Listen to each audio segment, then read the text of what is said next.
Buenas noches, bienvenidos a 8910, nuestro último programa del ciclo 2013. Les agradecemos a todos que nos estén acompañando en esta programación y desde ya les pedimos a todos los que les guste este programa, si entran en Facebook pongan me gusta, si entran a través de YouTube, suscríbanse.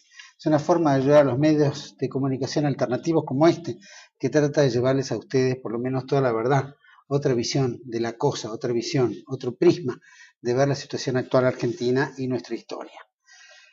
Así que les agradecemos todos, este es nuestro último programa, sabemos que la Argentina está pasando por una crisis enorme en mil factores, sociales, políticos, económicos, culturales, de toda índole, y no escapa a todo este esquema también una crisis semi-religiosa, ¿no?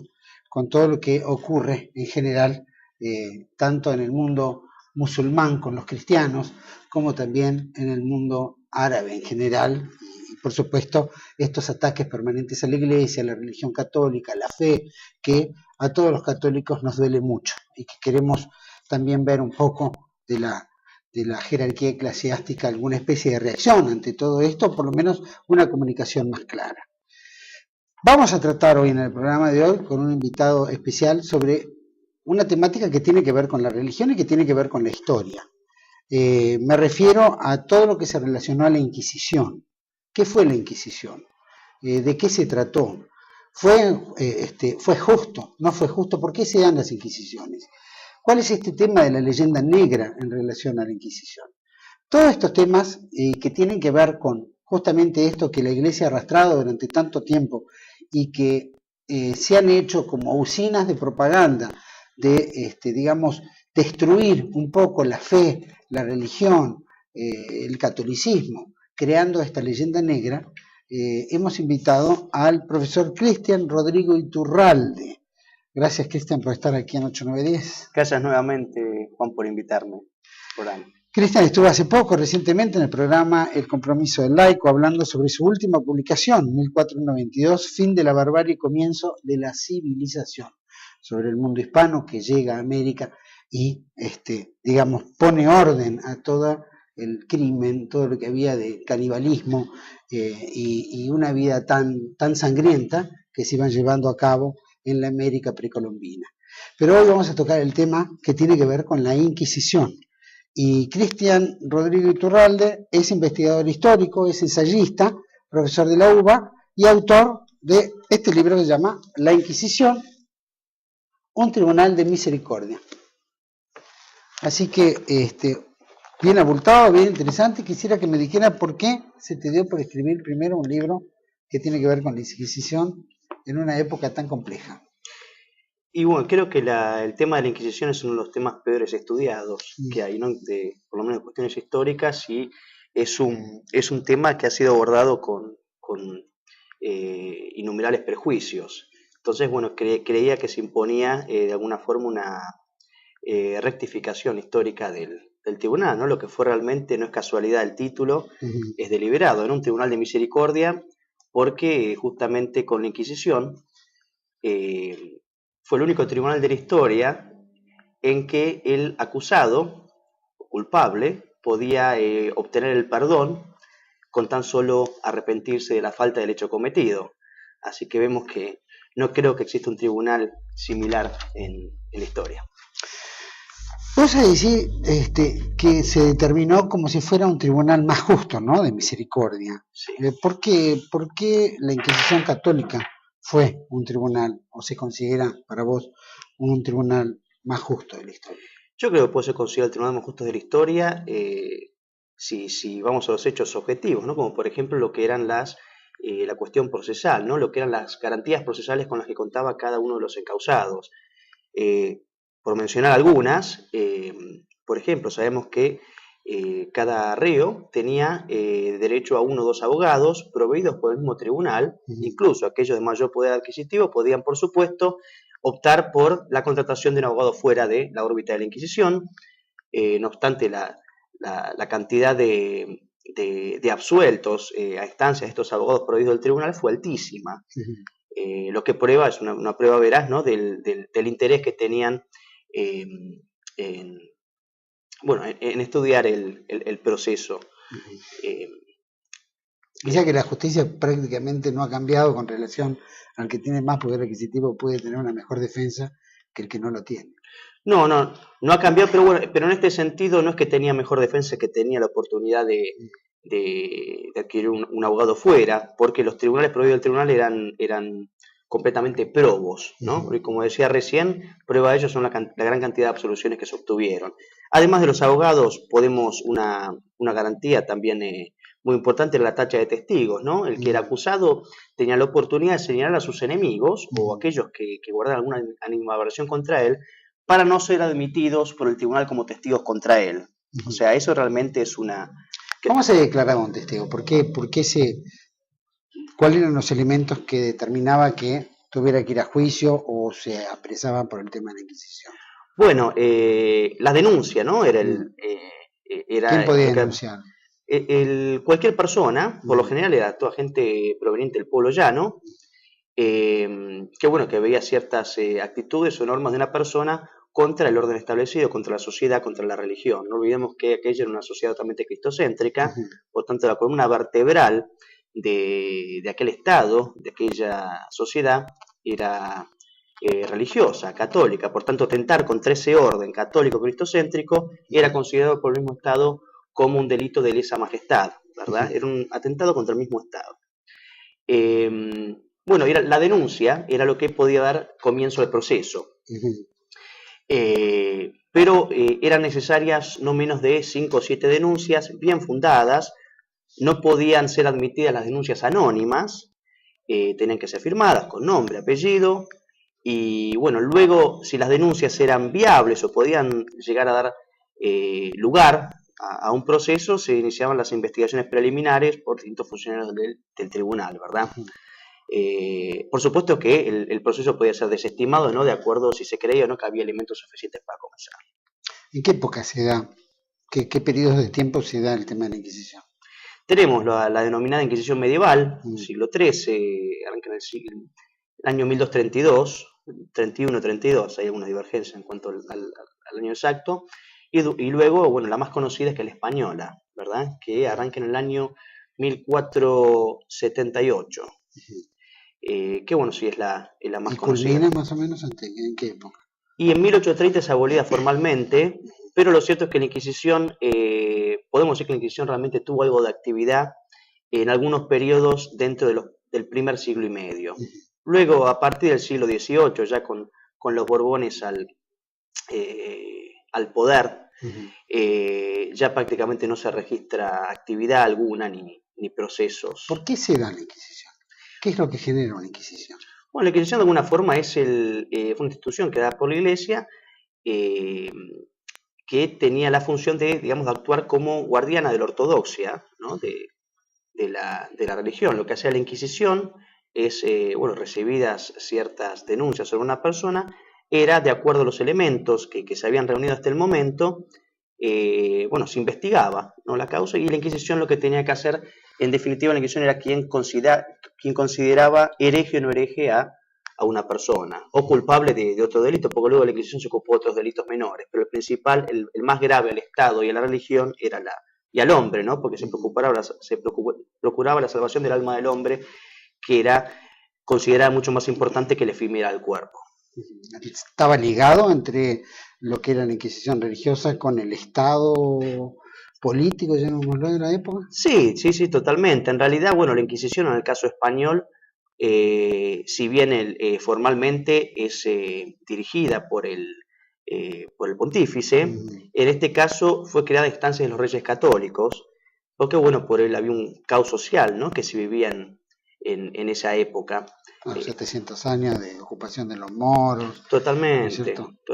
O sea, una vez que ya se había logrado la unidad nacional, luego la reconquista, y de tantas vidas que se habían perdido en esos 800 años, del año 711, querían consolidar esa unidad social que habían conseguido, y bueno, por supuesto, la Inquisición jugó un papel muy importante en esto, ¿no? Porque la unidad nacional estaba dada por la unidad religiosa. ¿Se daba en Europa, en toda Europa? Es decir, la religión católica tuvo, con los estados europeos, tuvo que ver en toda Europa. ¿Se desarrolló la Inquisición en Europa o solamente en España? No, la Inquisición, bueno, en los países católicos, ¿no? Estuvo presente en Portugal. Bueno, casi todos eran católicos para esa época, ¿no? Sí, bueno, pero luego de la irrupción de Lutero, ¿no? En la órbita europea, ya comienzan a sucederse cientos de guerras religiosas, por lo cual, bueno, no estuvo presente la Inquisición católica, lógicamente, en las regiones dominadas por los protestantes, pero bueno, tuvieron una suerte de Inquisición, por mencionar de alguna forma. Si entendemos Inquisición como persecución, que es lo que fue en el caso de los protestantes, sí existió en las regiones protestantes una persecución atroz, principalmente contra los católicos o los disidentes, ¿no? De cierta opinión. ¿Cuál diferencia había entre la Inquisición protestante y la Inquisición católica? Bueno, principalmente la Inquisición católica, como había comenzado a mencionar, tiene una serie de garantías hacia el acusado, muy importantes, que se respetaban a rajatabla, y en la Inquisición protestante, por determinar de alguna forma, se incluía incluso la persecución política, porque la Inquisición en las regiones protestantes eran un brazo del Estado protestante. Entonces muchas veces eran persecuciones políticas y por supuesto que quien osara desviar una coma de lo dicho por Lutero era considerado un hereje, ¿verdad? O sea, bueno, por eso surgieron un sinfín de distintos disidentes. Estuvieron los calvinistas, bueno, Servet es un claro ejemplo, estuvo Calvino, Zwinglio, y cada uno armó su propia sectita creyendo sus propias, o sea, al no haber un órgano rector de la doctrina, entonces cada uno se sintió libre de interpretar la doctrina a su forma, y bueno, y prueba de y la lógica consecuencia fue, bueno, la persecución, ¿no? Entre estas, que por suerte España pudo preservarse esas guerras protestantes gracias a la unidad lograda por la religión. Ahora decías que, bueno, el hecho de que los juicios misericordiosos de los tribunales de la Inquisición católica tenían eran más benévolos, llamémoslo, ofrecían más garantías, y las no garantías que ofrecía el mundo protestante. ¿A qué grado de, digamos, de violencia, llamémoslo, de extremo llegaba el mundo protestante? Bueno, el mundo protestante, por ejemplo, nosotros sabemos que... no, porque tenemos como una rivalidad, ¿no? No, por supuesto, pero para hacerte una pequeña distinción entre uno y otro, nosotros sabemos que, bueno, había un proceso, ¿no? Para los acusados, para que alguien pueda ser considerado culpable en la Iglesia Católica, y para los protestantes bastaba tal vez una firmita del déspota de turno para mandarlo a ejecutar. La tortura no estaba regulada, por tanto, se podía mandar a cualquiera a torturar. Las cárceles eran inhumanas, ¿no? Y las torturas duraban, pero muchísimos días, muriendo mucho en las mismas salas de tortura. Las diferencias, me preguntabas, ¿verdad? Sí. Bueno, por ejemplo, Charles Lea, que es uno de los historiadores, podemos ya considerar un historiador de fuste del protestantismo, relativamente objetivo. Él da la cifra de 200.000 personas asesinadas por los protestantes, ¿no? Por guerras religiosas, digamos, ¿no?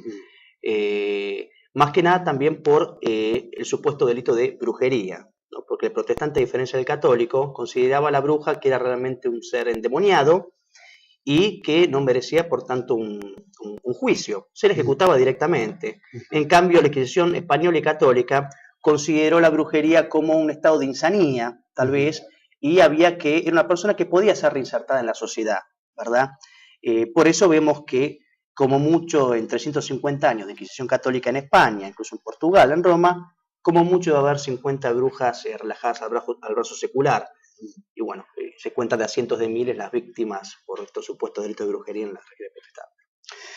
Con relación al trato de los herejes, llamémoslo, sí, o en circunstancias que estaban presos, etcétera, ¿cómo era el tratamiento? ¿Había un tratamiento especial? ¿Se los tenía todos juntos en una celda? ¿Era un trato diferente? Siempre comparado con los protestantes, ¿no? Porque me interesa esta dualidad.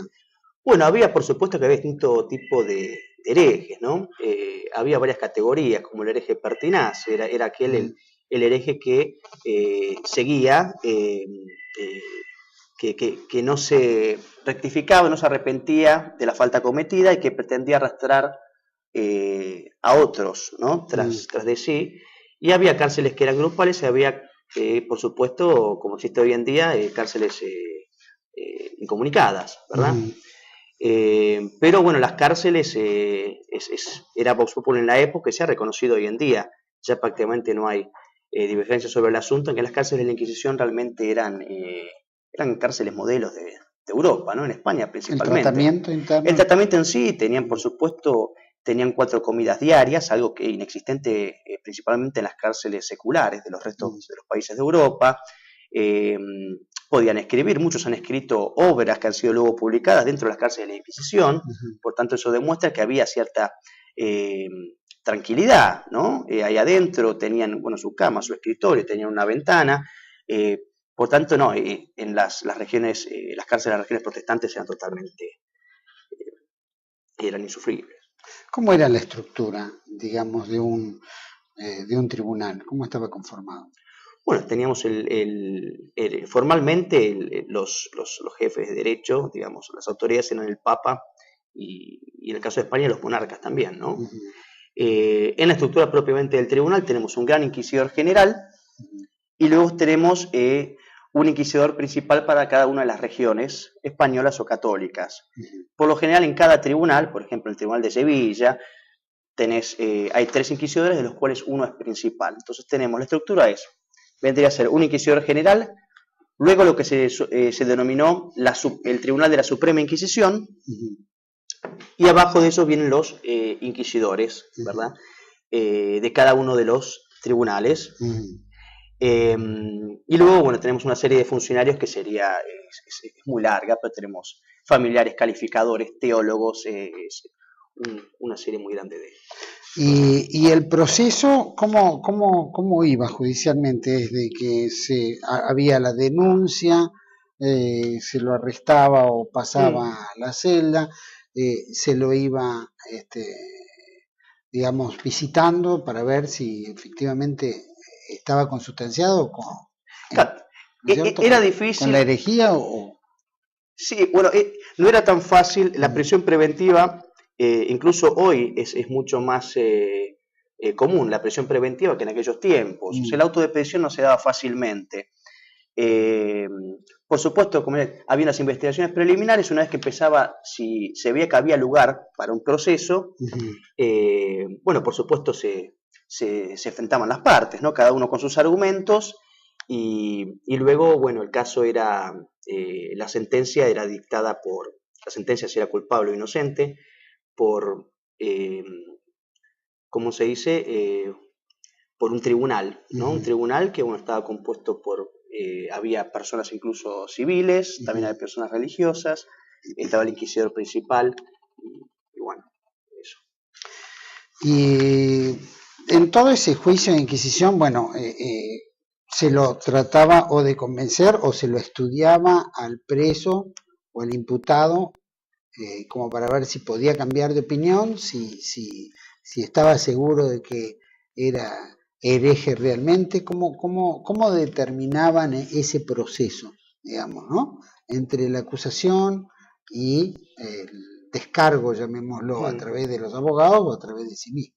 Bueno, pasa que por lo general cuando ya estaban siendo encontrados, digamos que había, era llamada evidencia impedimenti, que estaba considerada cuando ya había mucha evidencia que lo mostraba como culpable, entonces se sabía que ya había un grado de culpabilidad en la persona, entonces se intentaba convencer de que se arrepintiera, ¿verdad? Se lo dejaba a veces largos periodos solo, y muchas de estas personas, por supuesto, se arrepentían. Creo que esa era la pregunta. No sé si... Vamos a ir a un pequeño corte, Cristian, y volvemos enseguida. Vamos a seguir tratando sobre este tema de la Inquisición, que es la leyenda negra. También vamos a hablar de la leyenda negra. Ya volvemos aquí en 8910. No se vayan.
Bueno, seguimos en este segundo bloque con Cristian Rodrigo, profesor, investigador, ensayista y escritor. Bueno, este magnífico libro, La Inquisición, un tribunal de misericordia. Realmente admirable. Cristian Rodrigo lo edita Vórtice.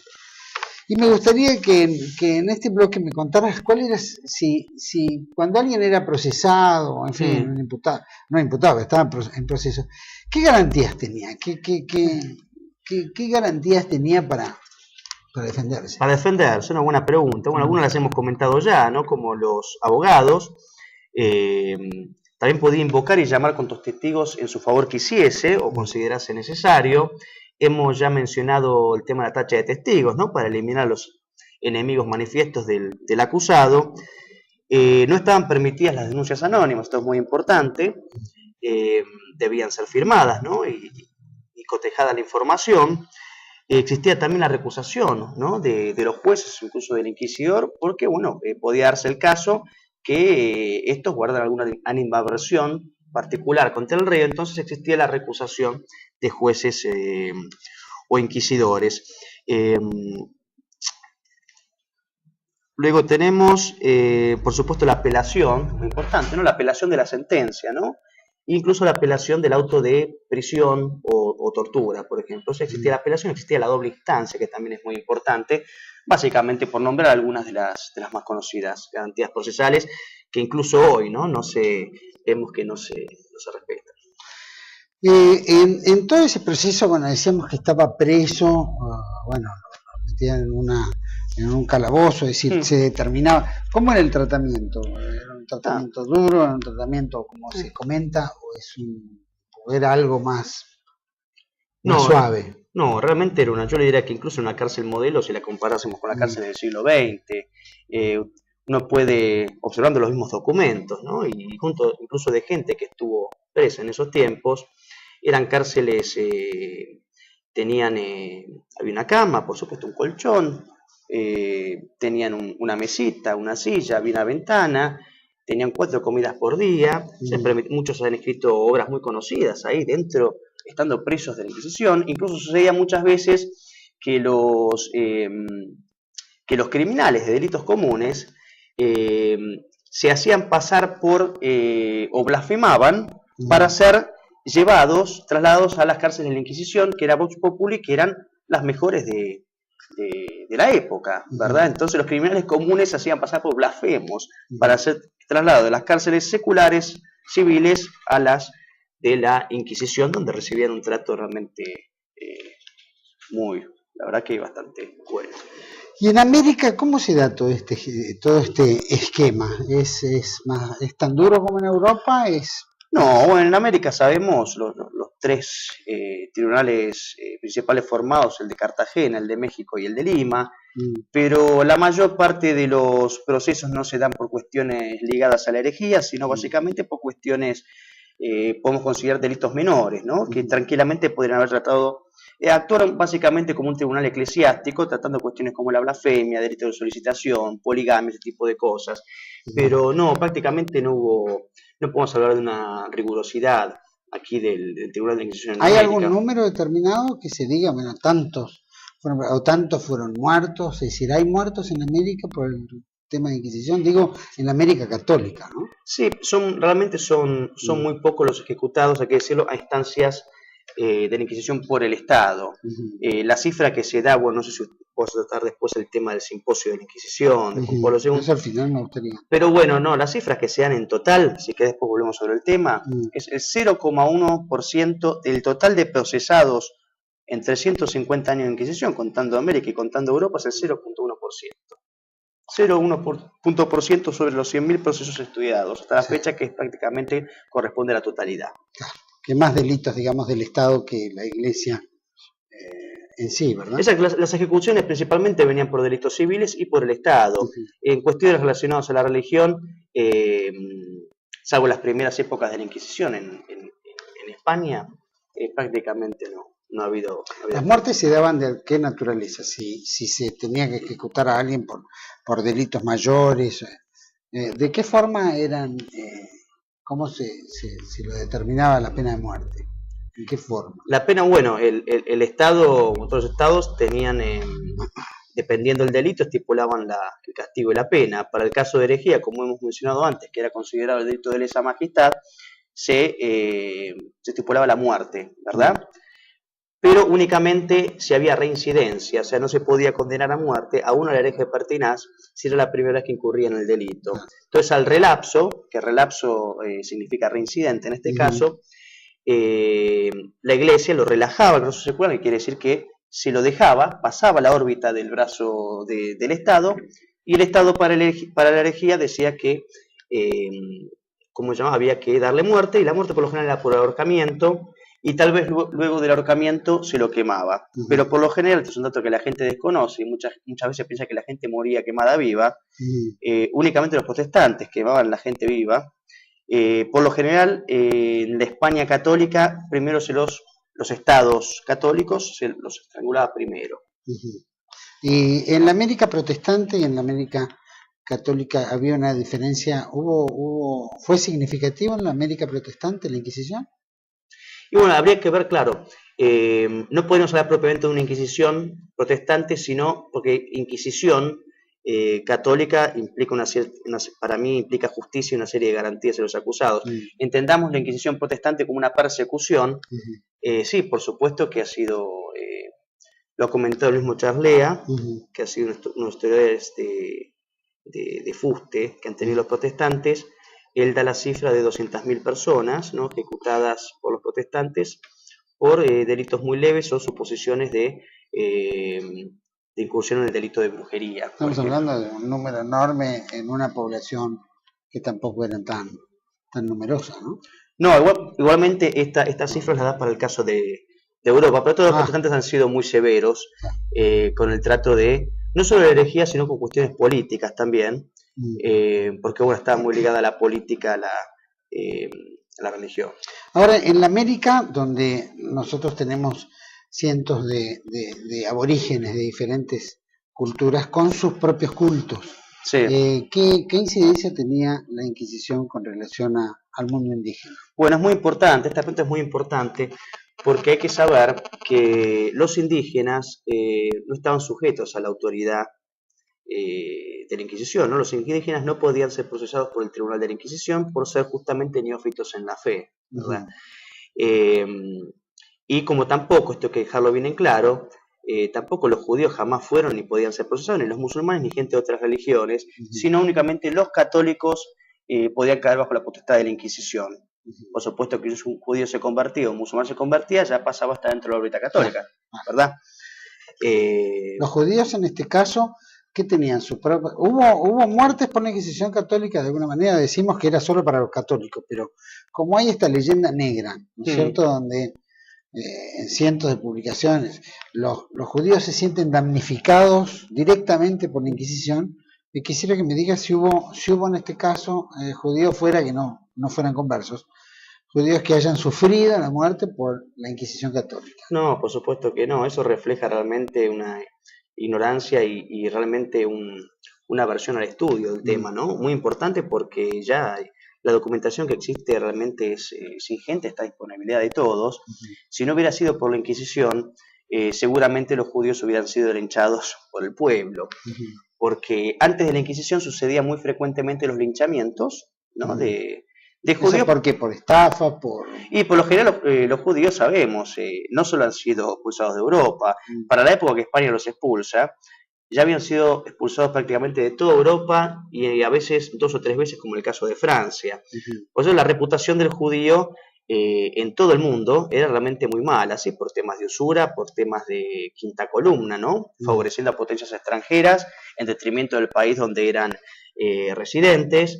O sea, se considera a los judíos parte de una comunidad muy cerrada que jamás quiso integrarse, ¿no?, a la nación que le daba hospitalidad, y eso generaba en la gente común y en el pueblo llano. Encima ellos mostraban un desprecio a las costumbres, ¿no?, del lugar donde estaban, y eso generaba en el hombre del pueblo llano, por supuesto, un disgusto entendible, y por eso sucedían muchas veces los linchamientos, porque incluso los judíos muchas veces asesinaban gente, ¿verdad? Está probado, ¿no? E incluso el tema de los sacrificios rituales que hicieron de niños, los judíos, ¿no? Había ciertos sectores de judíos que eran muy fanáticos, realmente furibundamente anticatólicos, y lógicamente el pueblo se sentía tocado. ¿Ellos tenían su propia Inquisición, digamos, interna, mientras iba dando la Inquisición católica? Bueno, ellos tenían unos tribunales muy rigurosos, por supuesto, ¿no? Que incluso castigaban más severamente la blasfemia que los mismos católicos.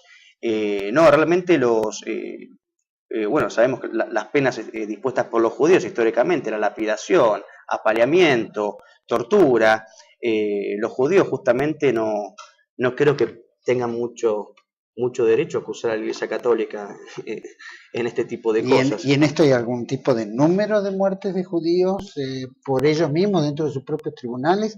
Decías que confiaban más en los tribunales católicos que en sus propios tribunales. Claro, incluso se daba caso. Creo que es una buena muestra de la probidad con la que se manejaba la Inquisición, que incluso algunos sucedía en la Inquisición medieval. Esto lo comenta León Poliakov, ¿no? Que él ha escrito una obra monumental sobre la historia del judaísmo, y él es reconocido mundialmente. Él cuenta una anécdota muy particular que dice que los judíos en la Edad Media, en el funcionamiento de la Inquisición medieval, le pedían a los mismos inquisidores católicos que se hicieran cargo, por favor, de sus propios herejes, de los herejes judíos, porque en ese momento había una disputa muy grande entre los talmudistas y antitalmudistas. Entonces confiaban, realmente en una gran confianza por el juicio y los conocimientos teológicos y las intenciones, ¿no?, de estos inquisidores. Entonces los mismos judíos pedían a los inquisidores que actuasen. Rabinos, estoy hablando de rabinos, ¿no? Por eso incluso un dato también muy importante, en el Sanedrín de 1812, convocado creo que en épocas de Napoleón, varias comunidades judías, creo que era una especie de asamblea de rabinos, agradecen a España el trato dispensado hacia ellos, bueno, en su estadía, ¿no?, mientras estuvieron en España. A ellos, o sea, vemos que por tanto que los mismos judíos agradecen a España y no se quejan en absoluto de ningún tipo de persecución. ¿Y en Europa tuvo que ver algo de los judíos dentro de la Inquisición? En Europa, ni en América ni en Europa se dio, digamos, ningún tipo de crimen, muerte contra los judíos, ¿verdad? No por lo menos religioso, o sea, puede haber sido algún particular del pueblo, pero no una persecución institucional religiosa, porque la Inquisición siempre fue muy claro, solo se podía procesar a los católicos, ¿verdad? Porque herejía justamente es negar o poner en duda alguna verdad de fe, ¿no? De la que uno después del bautismo. ¿Por qué crees que el mundo moderno impone esta leyenda negra? ¿Por qué crees que es un tema político, es un tema religioso, es un tema de ataque a la Iglesia Católica? ¿Cuál es el motivo que vos crees que esta leyenda negra se puso en marcha? Bueno, yo creo que es odio, ¿no?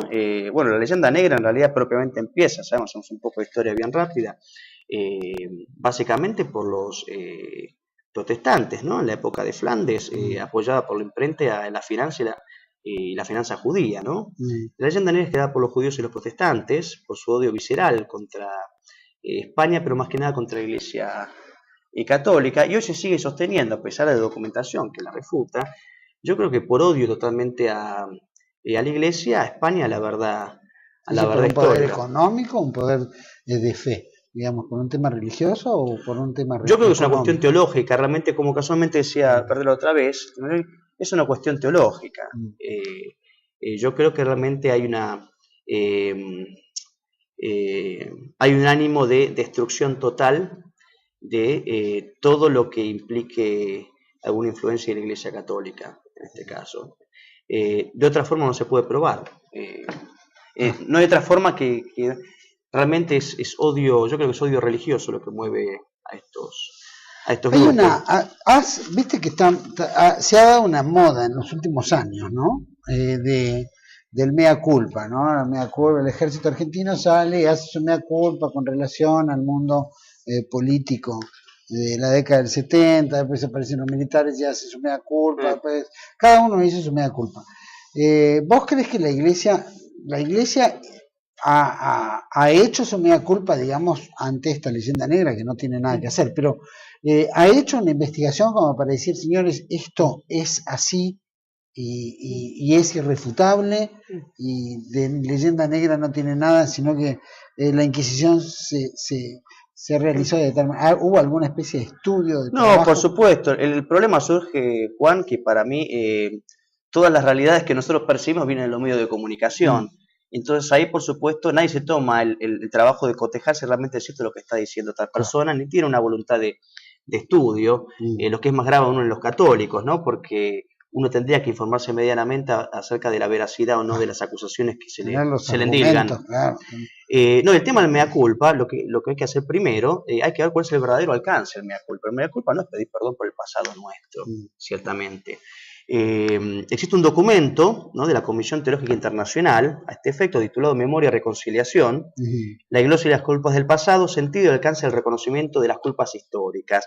Esto lo deben leer, creo que los católicos que piensan que la Iglesia pidió perdón por las cruzadas, por la Inquisición o por la conquista de América, lo que fue justamente a la inversa.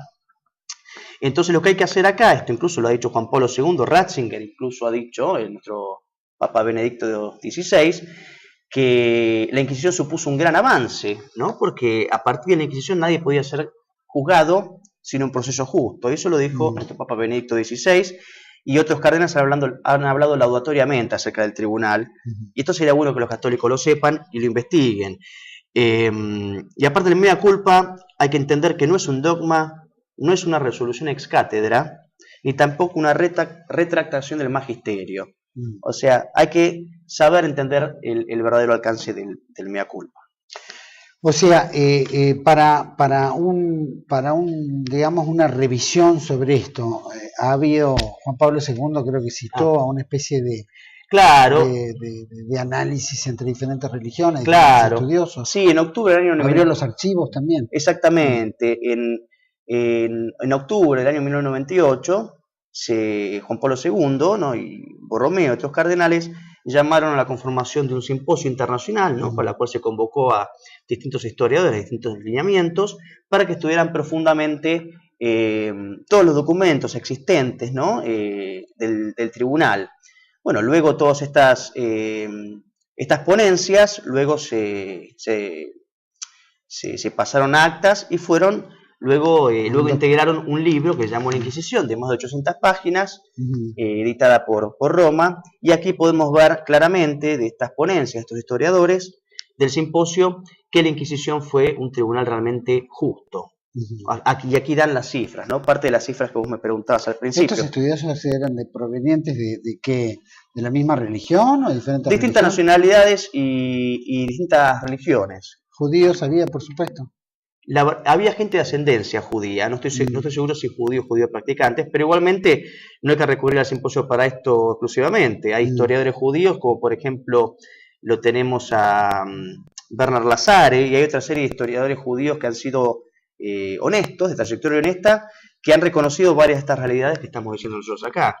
Ha habido también historiadores honestos protestantes, o sea, realmente hay una serie de elementos que nos permite claramente concluir en que la Inquisición fue el tribunal más justo de la historia. Esto jamás, yo creo que voy a seguir sosteniendo esa tesis hasta que alguien me demuestre lo contrario. ¿Por qué crees que algunos acusan de totalitario, digamos un dogmatismo totalitario de la Iglesia y España? ¿Por qué crees que